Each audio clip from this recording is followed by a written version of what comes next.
Oke, untuk selanjutnya saya mencoba milih urutan di tengah. Nomor peserta 15.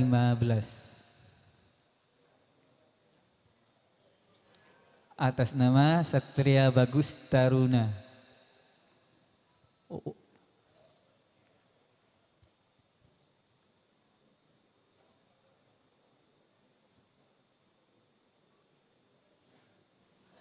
Assalamualaikum warahmatullahi taala wabarakatuh. Waalaikumsalam warahmatullahi wabarakatuh. Untuk soalnya bisa dibukakan soal nomor 8. Dipersilakan dibaca dulu.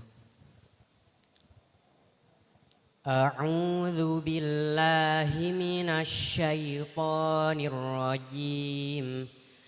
Bismillahirrahmanirrahim. Ya ayyuhalladzina amanu la yaskhar qaumun min qaumin asa ayyakunu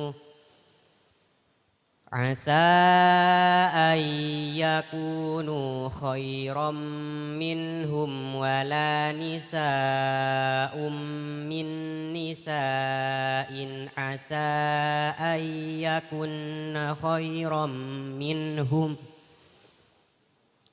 wala talmizu anfusakum wala tanabazu bil alqab. Bi'sal ismul fusuqu ba'dal iman wa man lam yatub fa ulaika humudz zalimun. Baik. Coba sampean jabarkan hukum yang ada pada lafaz wala talmizu anfusakum sampai lafaz bil alqab. Yang pertama ada hukum mad asli. Mad asli secara bahasa mad panjang asli. Secara istilah mad yang tidak terkenai sebab. Panjangnya dua harokat atau satu alif. Mana mad aslinya di sana? Pada huruf la, wala. Itu mad asli. Iya. Oke, lanjut. Selanjutnya ada hukum mad jaiz munfasil. Mad jaiz munfasil secara bahasa mad panjang, jaiz boleh-boleh saja, munfasil di lain kalimat. Secara istilah apabila ada mad asli yang bertemu dengan hamzah di lain kalimat, panjangnya jawas 2 sampai 5 harokat atau 1 sampai 2,5 alif sebab hamzah. Dasarnya wa jaizun maddun wa qasrun infusil kullum bi kilmatin wa hadza munfasil. Selanjutnya ada hukum ikhfa. Ikhfa secara bahasa artinya samar. Secara istilah apabila ada sukun atau tanwin bertemu dengan huruf ikhfa yang 15 maka cara membacanya ialah samar. Dasarnya warabi'ul ifa'u indal fadili minal hurufi wajibul lil fadili fi khamsatin min ba'di ashiram zuha fi kilmi hadal baiti qaddamantuha sifdasana kam jada syasun qad samadun thayyiban zid fin tu qandal zalimah. Selanjutnya ada hukum idhar harsyi. Idhar harsyi secara bahasa ialah lebih jelas daripada idhar syafawi. Secara istilah apabila ada mim sukun yang bertemu dengan waw dan fa maka cara membacanya ialah lebih jelas daripada idhar syafawi. Selanjutnya ada hukum mad asli. Secara bahasa mad panjang asli. Lanjut. Selanjutnya ada hukum mad asli lagi. Mana mad asli lagi? Pada lafaz na, karena pada lafaz tersebut ada alif yang didahului oleh harokat fathah. Iya, dan lanjut. Selanjutnya ada hukum mad asli lagi. Karena pada lafaz tersebut ada waw sukun yang didahului oleh harokat dhammah. Selanjutnya ada hukum al-qamariyah. Al-qamariyah secara bahasa berasal dari kata qamarun yang artinya bulan. Secara istilah Apabila ada alif lam yang bertemu dengan huruf al-qamariyah yang 14, maka lamnya terbaca. Sebutkan yang 14. Huruf yang 14 tersebut terkumpul dalam nadom ibri hajjaka wa khaf akimah. Ibri hajjaka wa khaf Akimah. lanjut. Selanjutnya ada hukum mad arid lisukun. Mad arid. Lisukun. Kenapa kok bisa mad arid sukun? Karena pada lafaz tersebut ada mad asli yang bertemu dengan huruf hidup dan saya membacanya dengan waqaf, maka dikatakan mad asli. Mad arid lisukun. Mad arid sukun hukumnya? Mad arid lisukun panjangnya jawas 2 sampai 6 harokat atau 1 sampai 3 alif sebab waqaf. Kemudian? Sudah. Selanjutnya Baknya? ada hukum kolkolah. Kolkolah secara bahasa artinya Termasuk qalqalah apa itu? termasuk kolkolah yang kubro. Kubro tingkatan? Karena terjadi di akhir kalimat Tingkatan? dan tingkatan yang sekolah 1. Oke. Kita kan tahu qalqalah ada sughra, ada kubro. Kubro. Dan di yang kita pelajari bahkan ada tingkatannya, ada mukhaffafah, mutawassithah, musaqqalah. 1 dan musaqqalah 2. Yang saya tanyakan, apa perbedaan di antara keempat hal tersebut yang membedakan di antara keempatnya? Kalau tingkatan yang pertama itu muhaffaf. Muhaffaf itu terjadi di tengah kalimat dan bersukun asli. Dan tingkatan yang kedua ialah mutawassit.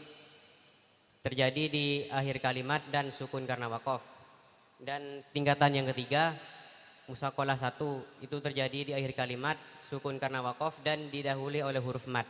Sedangkan tingkatan yang 4 musaqqalah 2 terjadi di akhir kalimat dan diiringi dengan tasydid.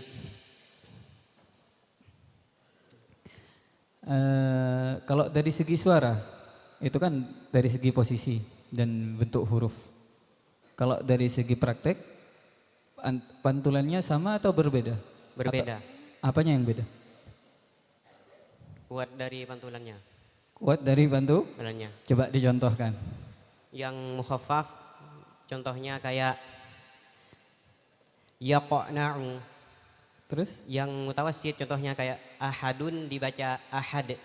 Terus? Yang musaqqalah 1 contohnya kayak bil alqab.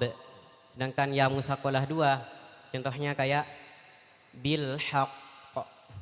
Jadi pantulannya yang berbeda ya? Iya. Oke.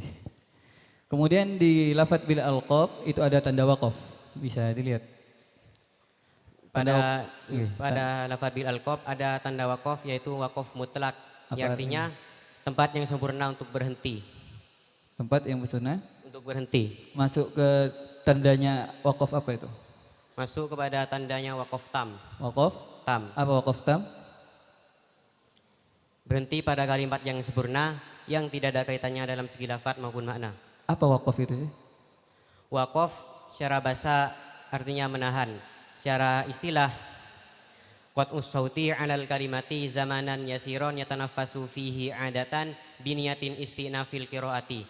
Memutus suara pada suatu kalimat dalam waktu yang singkat kemudian mengambil nafas dengan niat melanjutkan kembali bacaan. Waqaf dengan saktah itu sama atau berbeda? Berbeda. Apa aja bedanya? Kalau saktah secara bahasa artinya menahan, secara istilah berhenti pada satu kalimat tanpa bernafas kira-kira 2 harokat dan dengan niat melanjutkan kembali bacaan tersebut. Oke. Ada berapa tempat saktah? Saktah di Al-Quran ada 4 contoh. Yang pertama pada surat Yasin yang berbunyi mim marqadina hadza ma wa'adar rahmanu wa sadaqal mursalun.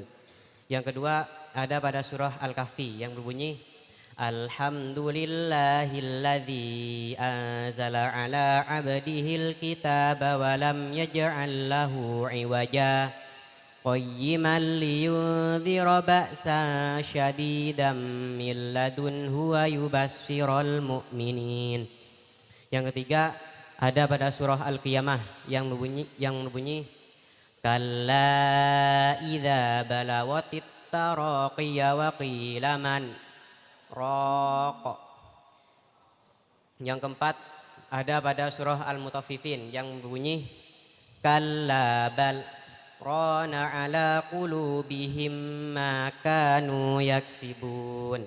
Alhamdulillah.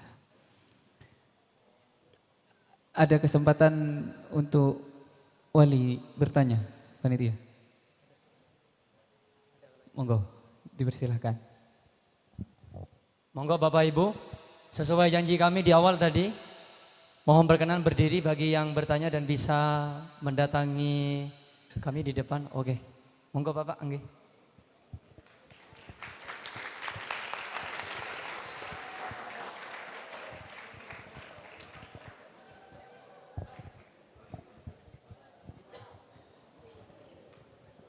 Assalamualaikum warahmatullahi wabarakatuh. Waalaikumsalam warahmatullahi wabarakatuh. Dan saya dari Situbondo. Alhamdulillah melihat dari uji materi yang alhamdulillah Ananda di depan menjawab dengan cerdas. Sehingga ini pantas di wisuda. Sekali lagi saya ucapkan pantas di wisuda. Saya ingin menanyakan satu saja, yakni tolong sebutkan macam-macam wakaf. Dan macam-macam wakaf ini saya bacakan. Kola sholah tok jim titik 3 lam mim. Coba rinci satu-satu. Sekian, assalamualaikum warahmatullahi wabarakatuh.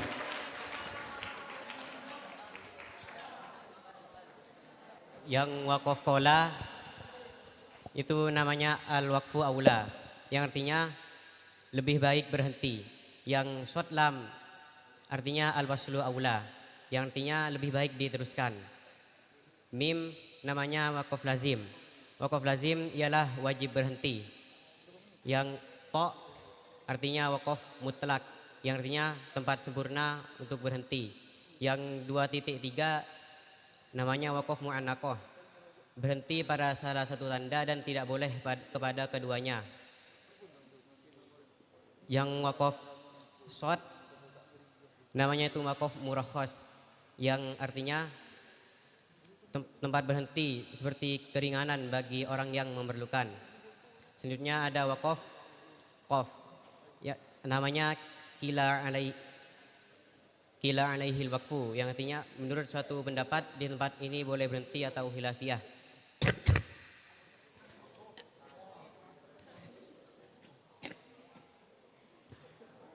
Selanjutnya ada wakaf kaf. Wakaf kaf namanya kadzalika mutabikun ala ma qablahu, yang artinya sama seperti wakaf sebelumnya. Jika wakaf sebelumnya wakaf jaiz, maka pada wakaf tersebut juga dikatakan jaiz. Yang terakhir ada wakaf zai. Wakaf zai itu artinya namanya wakaf mujawaz, artinya boleh berhenti.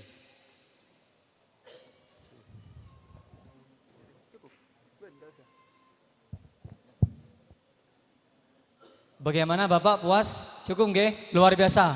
Aplaus untuk peserta dan Bapak yang sudah berkenan untuk mengajukan pertanyaan tadi. Oke, baik, seluruh hadirin yang kami hormati, masih menyisakan satu peserta lagi kategori untuk yang materi. Sadaqallahul azim. Assalamualaikum warahmatullahi wabarakatuh.